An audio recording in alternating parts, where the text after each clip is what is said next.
Singh, MD and CEO of Utkarsh Small Finance, is also joining us to talk about the numbers and the other development, the reverse merger. So let's talk about the reverse merger first, because that is of our the viewers' interest. What is the need for this reverse merger with your parent company, Govind, and have you gone the final approval by RBI yet? Well, I think this is just a beginning of the process. So as per the regulatory requirement also, we are supposed to come to 26% the holding company or the promoting company in 15 years time. And the idea is that, the reverse merge, and that is the request we have got from the holding company, the reverse merge the holding company into the bank. So currently the holding company doesn't have any operating, you can say business lines. It is called CIC, Core Investment Company, and very small base of in terms of employee and in terms of the board base. So idea is that reverse merge into the bank, which is an operating entity. So that, and it's as I mentioned, it's a regulatory requirement also to bring down our promoter holding to 26% in 15 years time. So that's another part. And what's the timeline then for this? So, now you can say the legal or the regulatory process will start from here. Now they have already requested to bank board. Bank board will, look into the nitty-gritties of the proposal. So, and we have seen in recent past also some of the other banks also have gone through this process. So we have seen that takes around 12 to 15 months, process entirely getting the regulatory approval from SEBI, from Reserve Bank of India, and going to the NCLT process. So that's the broad timelines. Obviously, it can be plus minus based on how smooth the approvals are. But though we don't foresee any challenge in that, because I think, as I mentioned, two banks have already gone through that, two SAPs have already gone through the process, and the holding company doesn't have any operating activity at all. So the process should be smooth, and it should take that much time. Right, morning. Let's also understand what about your latest when it comes to the business updates, the credit to deposit ratio as well. That is also looking a little bit elevated at about 99%. Some banks have been facing issues when it comes to liquidity to fuel their growth. So do you think that that's going to be a concern for you as well?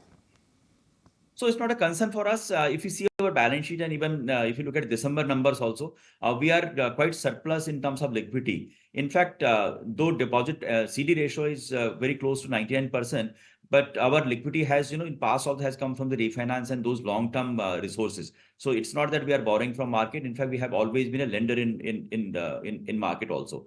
And even if you look at December numbers, we are 1,000 crore plus surplus money. In fact, during last 2 years, we have tried to reduce our, you can say surplus money from almost 2,000 crore to close to 1,000 crore. So we always have been quite, in terms of liquidity, we have been quite good, and there is no challenge as far as liquidity is concerned. And the high capital ratio, as well as the high reliance on refinance, which we had taken earlier. If you see our current year 9 months plan, our reliance on the wholesale term deposit has come down. It has reduced by 6.2%. Our reliance on refinance and borrowing has come down. Both have come down in absolute numbers also. And our reliance on the retail term deposit, actually, it has grown by around 46% plus year-on-year basis as on December 23. So quite comfortable as far as the liquidity part is concerned.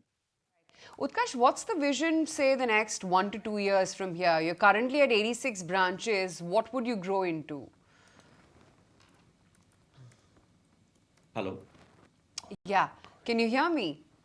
Yeah, I can. Yeah, I can hear you. So No, go ahead. As per the current business plans, the way board has approved, we should be looking around 140 to 150 odd branches during this, you can say in 12 months time. And the branches will be both focused on the microfinance and the microbanking business, as well as the liability part, because liability franchise, building on a regular basis is very, very important for us. So last year was a year when we have opened close to 50 odd branches only. The idea was we had opened a lot many branches during last 3 years. We must see the productivity of those branches, and that's why there is a pause. I mean, that was a conscious call taken by the bank. But this year now we have, again, next phase is starting. We'll be expanding around, as I mentioned, 140 to 150 branches in coming in the current financial year. When I say current financial year, means next 12 months time from here. Okay, Govind, how much growth are you witnessing in your legacy branches right now, and by when? How much time would you take for the new branches to start yielding good? First break even, then start actually contributing to numbers. Yeah. So almost, I'll use the word around 80 to 85% growth comes from the legacy branches only. New branches contribute maybe in the range of 15% or so in one and a half years time. Typically for a bank branch, if I'm looking for a general banking branches which are put up in the metro and urban area, it typically takes around 18 months, 24 months to break even when they reach around 30 to 40 crore in terms of retail deposit base. For our micro banking branches, we have a different model, and there I think we reach break even much faster. It's around you can say 9 to 12 months time when we are able to reach break even, and that's why I think all the ratios you'll see that for Utkarsh look much better. In terms of, there is no stress on the balance sheet or on the P&L because of opening of new branches, because almost two-thirds of branches break even in the first year of operation itself. Okay, that's your outlook. And what about your internal target in terms of your secured portfolio as it's growing on a year-on-year basis, now at about from 28% to now about 35%?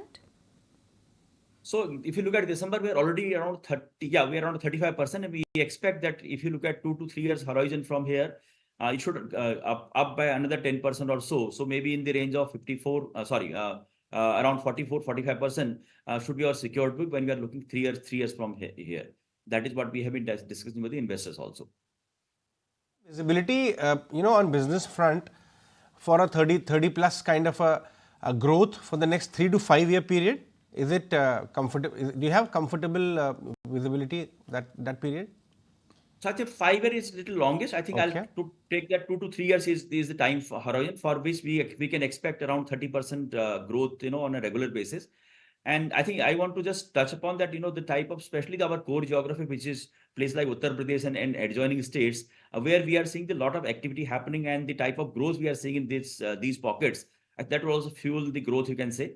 We being sort of local banks, when we are talking Uttar Pradesh and adjoining states, that is also helping us in a big way. And we do see that 30% growth should not be a problem for a bank of our size, with the type of verticals we have created, the type of network we have got currently, and the type of interior, the network we have got in the deep interior in Uttar Pradesh and adjoining states of the country. Of course, you have, and that's what is actually doing the trick. 85% of your legacy branches doing bulk of the heavy lifting, and that's where visibility of 30% for the next 3 years is coming from. Govind, great to have you. Thanks so much for your time. Thank you very much. That was Thanks a lot for Govind taking- Singh of Utkarsh Small Finance. But Anisha